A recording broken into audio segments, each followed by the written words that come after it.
Deputy commissioner Hyderabad Fawad Ghaffar Soomro की खुसूसी हिदायत पर आज 17वें रोज भी जिला इंतजामिया की जानिब से जिले भर में मुनाफाखोरों के खिलाफ कार्रवाइयों का सिलसिला जारी रहा। मजमूई तौर पर 22 गिराम फरोशों से 68,000 रुपये जुर्माना वसूल किया।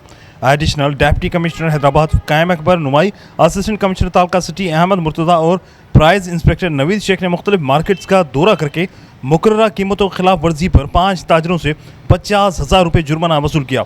असिस्टेंट कमिश्नर तालका लतीफाबाद शाइस्ता मुनवर जबीन ने मुख्तियारकार मुजीबुल रहमान नंदवानी, असिस्टेंट मुख्तियारकार असदुल्ला जूने जो प्राइज इंस्पेक्टर आबिद नाहियों के हमरा मुख्तलिफ मार्केट्स का दौरा किया और वहाँ मुकर्ररा कीमतों की खिलाफ वर्जी पर 5 ताजरों से 5,000 रुपये जुर्माना वसूल किया। असिस्टेंट कमिश्नर तालका कासिमाबाद गदा हुसैन सुमरो ने मुख्तियारकार अल्ताफ हुसैन कुरेजो के हमरा मुख्तलिफ मार्केट्स का दौरा करके सरकारी कीमतों की खिलाफ वर्जी पर 5 ताजरों से 10,000 रुपये जुर्माना वसूल किया। इसी तरह असिस्टेंट कमिश्नर तालका दही हनीफ शाल ने मुख्तियारकार इमरान शबीर खोकर के हमरा एहतराम रमज़ान आर्डिनेंस की खिलाफ वर्जी पर 2 ताजरों से 3,000 रुपये जुर्माना वसूल किया। दूसरी जानिब डिप्टी कमिश्नर हैदराबाद फवाद गफार सुमरो की खुसूसी हिदायत पर चारों तालकों में जारी बचत बाजारों में अवाम की बड़ी तादाद सस्ती और मयारी अशिया मार्केट से कम कीमत पर खरीद रहे हैं।